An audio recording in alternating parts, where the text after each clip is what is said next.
안녕하세요. 일일산 등산개미입니다. 지금 남한산의 남한산성 둘레길을 걷고 있는데요. 이 성벽을 따라 이어지는 둘레길 정말 멋집니다. 남한산성을 가실 때 산성역에서 하차하셔서 주중에는 52번 버스를 타셔야 되고요. 주말에는 버스가 좀 더 있습니다. 근데 내릴 때는 남문 터널에서 하차하셔야 돼요. 남한산성 종점까지 가지 않고 터널에서 하차하시면 남문을 통해서 동문으로 남한산으로 해서 남한산성을 한 바퀴 쭉 돌 수 있는 둘레길 코스가 있는데 여기가 정말 좋습니다. 남문 터널에서 하차한 다음에 보면 여기는 이제 평일에는 사람이 거의 없어요. 그래서 남문 쪽으로 방향을 잡고 올라가시면 되고요. 원래는 여기 주차장에 주차할 수도 있었는데 지금은 공사 중이라서 주차할 수가 없습니다. 이쪽 쭉 올라가면 남문이 있고요. 그래서 남문을 통과해서 나가면 안 되고 남문의 오른쪽 길하고 왼쪽 길이 있는데 왼쪽 길로 가시는 게 편합니다. 오른쪽 길로 돌아도 상관없는데 그쪽은 초반에 계단이 되게 가팔라요. 네, 나중에 내려올 때 다시 보실 거고요. 왼쪽 길로 해서 동문 쪽, 좌익문 쪽으로 가겠습니다. 이쪽으로 쭉 해서 갈 때 길이 두 개예요. 산성 옆으로 계속 타고 가는 길이 있고요. 그리고 좀 더 편하게 가마니 같은 걸 깔아놓은 둘레길이 있습니다. 저는 계속 산성 옆을 계속 타고 가겠습니다. 자, 올라오면서부터 이 남문에서 보이는 경치들이 굉장히 좋고요. 지금 이런 식으로 산성 옆을 쭉 타고 가는 거예요. 길이 되게 편하게 돼 있어서 사실은 뭐 등산화를 안 신어도 충분히 등산할 수 있는 그런 곳이고요. 계단이 근데 조금 높낮이가 좀 있어서 약간 좀 불편하고 약간 좀 힘들 수도 있어요. 사실은 높이가 지금 남문의 높이가 해발 고도가 375m고 남한산이라고 해봐야 520m니까 실제로 뭐 150m밖에 안 올라간다 이렇게 생각하는데 이게 계속 올라갔다 내려갔다 올라갔다 내려갔다 하니까 실제로 이 전체적으로 봤을 때는 누적 고도가 한 600m 가까이 되더라고요. 자, 이 바깥쪽에 한번 경치 한번 볼게요. 너무 좋죠? 이 바깥쪽으로 걷는 길도 있어요. 그러니까 남한산성을 제가 이제 자주 온 곳이 아니라 바깥쪽을 안 가봤는데 이 바깥쪽으로 도는 분들 계시더라고요. 근데 저는 이제 일단 안쪽 길에 대해서 쭉 소개시켜 드리겠습니다. 평일이라서 사람이 거의 없었고요. 특히 이쪽 길은 사람이 많지 않더라고요. 왜냐면 위쪽에 남한산성 안쪽에 들어가면 거기에 행궁도 있고 볼거리가 꽤 있거든요. 그쪽에 가면 조금 사람들 많이 있는데 이쪽에는 별로 없어요. 네. 지금 여기는 뭐냐면 옹성이라 그래서 성문을 보호하기 위해서 이중 성벽을 이렇게 쌓았다고 합니다. 이런 구조는 남한산성 외에는 거의 보기 어렵다고 해요. 여기 제2 남옹성이라고 써 있죠. 이게 옹성이라는 겁니다. 자, 이런 식으로 이 성벽을 쭉 따라가는데요. 이게 내려갔다가 올라갔다 내려갔다 올라갔다 막 이런 식으로 되어 있습니다. 굉장히 좋아요. 등산이라고 하기보다는 사실은 둘레길을 걷는 정도인데 근데 운동량이 꽤 되더라고요. 그리고 뒤쪽에 남한산을 잠깐 갔다 올 텐데 남한산은 높이가 좀 있으니까 네, 거기 또 갔다 오면 또 굉장히 운동이 되고 좋습니다. 여기를 밑에서부터 아예 버스를 안 타고 그냥 걸어 올라올 수도 있는데 그렇게 올라오면 좀 지칠 거예요. 이 전체적으로 돌긴 좀 어렵고요. 지금 이 성벽을 전체적으로 도는 코스가 약 한 10km 정도 되거든요. 그러니까 성벽을 도는 코스가 오늘 제가 소개시켜 드리는 코스고요. 이 코스가 너무 좋았습니다. 자, 내려가면서 약간 이게 높이 차이가 있으면 저 건너편 쪽에 광주 쪽 이쪽 보이고 있고요. 이런 건 이제 뭐라 하냐면 암문이라 그래서 비밀 통로 같은 게 있어요. 되게 좁죠. 이런 좁은 통로들이 있는데 전체적으로 한 16개인가 이렇게 있다고 하더라고요. 통로 잠깐 밖에 나와 봤고요. 이 바깥쪽에도 이런 식으로 둘레길이 또 있어요. 나와 본 이유는 한번 이렇게 성벽을 한번 좀 보려고 하는데 이렇게 보면 높이가 가늠이 안 되죠. 제가 볼 때는 한 5m 정도 되는 것 같아요. 제 키 한 2배 반 정도 이 정도 되는 것 같더라고요. 그러니까 만약에 이게 병자호란 때 여기서 막 전쟁 나고 했었잖아요. 그때 막 그 청군들이 막 이렇게 올라오고 했을 거야 아마. 네, 그러면 이제 거기서 막 뭐 창으로 이렇게 찌르고 막 이렇게 했겠죠. 근데 지금 저기 올라가면 안 됩니다. 여기도 역시 앞문이 이렇게 또 있습니다. 거기 뭐라고 써 있냐면 성벽에 오르는 거는 병자호란 때 청군밖에 없습니다. 성벽에 오르지 마십시오. 이렇게 써 있더라고요. 너무 웃겨가지고 거의 오르는 건 청군이 되는 거예요. 네. 자, 지금 어디냐면 동문 쪽에 왔습니다. 이 동문 쪽에 오면 동문 쪽은 큰 길이 있어요. 여기가 이제 남한산성 옛길이라 그래서 산에 중간에 이렇게 길이 있고 그 길은 굉장히 오래된 길입니다. 이 동문이 있는데 이 동문에 옆으로 해서 성벽 길로 가야 되는데 여기가 지금 막혀 있어요. 그래서 거기서 막혀 있어 가지고 망월사 쪽으로 해서 돌아갈 겁니다. 저희 지금 망월사 앞인데 망월사라는 절이 있는데 그 안에 들어갔다 왔거든요. 한번 쭉 보시면 절 굉장히 괜찮더라고요. 되게 고즈넉하고 이쁘더라고요. 네. 절 입구입니다. 이 망월사라는 절은 또 역시 되게 오래된 절인가 봐요. 그래서 그 안쪽에 들어가면 되게 잘 해놨는데 앞에 써있기는 등산객들은 들어오지 마세요라고 써있는데 약간 좀 빈정상하더라고요. 네, 물론 이제 들어갈 때 아무래도 절이니까 좀 이제 마음에 좀 숙연한 자세로 들어가곤 해야 되겠죠. 떠들고 이러면 안 되니까. 어쨌든 이렇게 쭉 해서 전체적으로 한번 쭉 보겠습니다. 이 뒤쪽에 이제 여기 대웅전이 뒤쪽에 있어요. 네, 저기 탑도 보이고요. 전체적으로 이렇게 산의 절이나 이런 단청들 있잖아요. 뭐 궁이라든지 아니면 뭐 남문 같은 문이라든지 이런 단청들을 보면 너무 색깔이 이뻐요.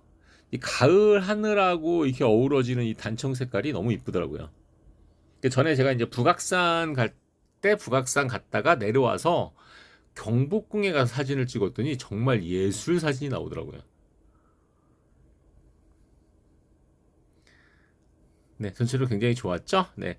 다시 그 망월사에 내려와서 장경사 쪽으로 해서 돌아서 가겠습니다. 원래는 성벽을 따라서 갈 수 있는 길이 있어요. 근데 거길 못 가니까 이렇게 간 거고요. 다시 이제 성벽 쪽으로 합류해서 여기가 이제 장경사 앞에 왔습니다. 여기 장경사 저 위에 있는데 거긴 가지 않았어요. 좀 작은 절이더라고요. 여기 지나갈 때 이 소나무들이 너무 멋있어요. 그러니까 전체적으로 이 남한산이라는 데가 산이 북한산하고는 전혀 다른 그냥 육산인데 나무들이 너무 멋있더라고요. 소나무들이 정말 잘 멋있는 이런 소나무들 진짜 보존해야 될 것 같아요. 여기도 가끔 가다 보면 이렇게 담배꽁초 떨어지고 있고 하는데 너무 좀 마음이 아픕니다. 그런 거 보면. 자, 하늘 너무 맑죠? 성벽 밖도 한번 보겠습니다. 이 나무들을 보면 나무들이 되게 그냥 뭐 어떻게 보면 막 자란 것처럼 그렇게 정비되어 있지 않은 나무들을 보는 것도 되게 좋은 것 같습니다.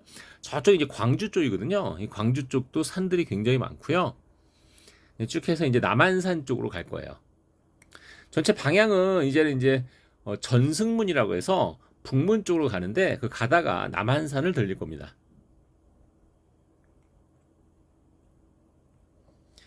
이 성벽길을 다 걸어서 이렇게 가보는 게 저 처음이라 그 북한산 같은 경우에 성벽길이 이렇게 있지만 그 길로 한 바퀴 돌진 않잖아요. 근데 이 남한산은 확실히 이렇게 한 바퀴 도는 게 너무 좋고요. 네, 이제 이쪽 문을 나가서 남한산 쪽으로 가겠습니다. 남한산이 높이가 522m인데 말씀드린 것처럼 앞에 이제 뭐 자화문 남문 쪽에서 동문 쪽으로 내려왔다가 거기 살짝 내려오거든요. 다시 이제 남한산 쪽으로 다시 올라와서 남한산 지금 서쪽 남한산 서라고 돼 있더라고요. 여기를 통과해서 나가면 남한산 동이라는 데로 갑니다. 여기는 뭐 나무가 아니라 그냥 뭐 잡초처럼 있고요. 이 남한산이라는 거 저기 지금 그 정상석이 있는데 정상석이 원래 여기 있으면 안 되고 오른쪽 100m에 있어야 되는데 산성을 보호하기 위해 이쪽으로 이격 설치했다고 써 있습니다. 여기는 이제 벌봉이라고 하는데요. 이 벌봉이 높이가 520m인데 이 벌봉이 굉장히 높이가 높아서 이 벌봉 위에서 쭉 한번 제가 저쪽에 이제 하남 쪽이고요. 한번 쭉 둘러보는데 이 청나라 때 이 벌봉을 여기 위를 그 청나라 군이 점령하는 바람에 여기서 화포를 쏘면 그 화포가 남한산성 안을 다 폭격할 수 있었대요. 이제 벌봉 아래서 찍은 겁니다. 저 위에 올라가는 게 벌봉이에요. 그 중간에 약간 이렇게 틈새에 있는 동굴 같은 데가 있더라고요. 자, 다시 들어와서 이제 북문 쪽으로 가겠습니다. 이 북문 쪽 가는 길도 되게 좋죠. 이 북문 쪽으로 가다 보면 저 멀리 잠실 쪽하고 북한산이 되게 잘 보여요. 도봉산, 북한산, 뭐 수락산 이쪽이 다 보이더라고요. 네, 저 멀리 지금 보이고 있는데 화면이 좀 작아서 잘 안 보이죠. 저 끝쪽이 도봉산, 북한산이 보이고 있습니다. 네, 계속해서 이제 북문 쪽으로 가고 있고요. 이제 좀 가다 보니까 이제 좀 배가 고파서 요즘 제가 이제 소금빵에 빠져 있어가지고 소금빵을 먹을 곳을 찾다가 중간에 잠깐 먹고 가겠습니다. 어쨌든 저 보이죠? 약간 확대해서 보니까 왼쪽에 끝에 보이는 데가 북한산, 가운데가 도봉산. 네, 빵을 먹는 사진 한번 잠깐 찍었습니다. 계속해서 북문 쪽으로 가고 있고요. 날씨가 가을은 역시 등산의 계절이죠. 근데 북문도 역시 지금 이제 수리 중이라서 이렇게 그냥 사진만 남기고 가고요. 이제 서문 쪽으로 갈 건데요. 이 서문 쪽으로 가는 길을 보시면 여기는 이제 성벽 옆길인데도 굉장히 길이 좋죠. 포장도로예요. 근데 가다가 저 포장된 길로 계속 가도 되는데 오른쪽에 샛길이 있어요. 이 길로 따라 올라가면 훨씬 더 길이 좋아요. 물론 약간 더 힘듭니다. 성벽을 따라 도는 거랑 저 안쪽에 둘레길을 도는 거랑 약간 좀 다르다라는 거. 자, 이쪽으로 보면 이쪽은 이제 위례 쪽하고 그리고 잠실 쪽, 잠실 롯데타워도 보이고요. 네, 그쪽이 보이고 있습니다. 저 가운데 삐쭉하게 나온 게 잠실 롯데타워죠. 오른쪽에 멀리 보이는 건 역시 북한산이고요. 남한산성에 올라왔을 때 보여지는 경치가 너무 좋더라고요. 사실은 남한산성도 연계 산행을 하면 검단산에서부터 연계 산행을 해서 올 수 있거든요. 네, 여기가 서문 쪽에 왔습니다. 서문을 부를 때 이제 우익문이라고 부르더라고요. 남쪽을 기준으로 해서 오른쪽에 있으니까 우익문 이렇게 부르고요. 동문을 앞에 얘기했던 동문을 좌익문 이렇게 부르더라고요. 자, 이제 그 서문을 지나서 수어장대라는 데로 왔습니다.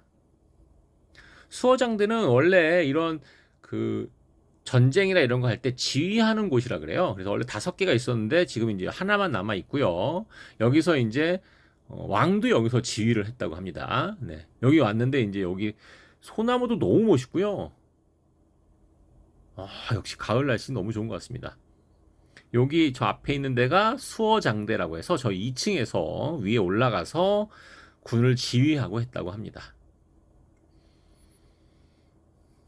네, 여기 이제 보호수가 하나 있어서 보호수가 너무 멋있어서 다시 한번 또 사진 한번 찍어봤고요. 사진 예술이죠. 그죠? 사진을 잘 찍는 게 아닌데 그냥 아무렇게나 찍어도 날씨가 너무 좋아가지고. 자, 이제 방향을 수어장대에서 이제 원래 남문 쪽으로 가겠습니다. 수어장대에 거기가 이제 청량산이라고 해서 트랭글 배지도 주고 하는데 청량당이라고 사당이 있어요. 이희 장군인가 하는 그분의 사당이 이렇게 있습니다. 이 성을 건축할 때 처음에 축조할 때 맡았던 분인데 나중에 모함으로 참술당했다고 합니다. 해서 그분의 사당이 있다고 하죠. 청량산이 있어서 청량당이다 이렇게 졌다고 합니다. 자, 이제 남문 쪽으로 다시 돌아가는데 이 남문 쪽으로 돌아가는 길이 조금 불편해요. 그래서 앞에 말씀드린 것처럼 남문에서 오른쪽으로 가지 말고 왼쪽으로 가시면 좀 더 편한 길로 가실 수 있습니다. 자, 이렇게 해서 돌아오면 다시 원래 자리 남문 터널로 다시 돌아갈 수 있습니다. 전체적으로 10.8km 정도 되고요. 오늘은 남한산성에서 1일 일산 등산 개미였습니다. 네, 감사합니다.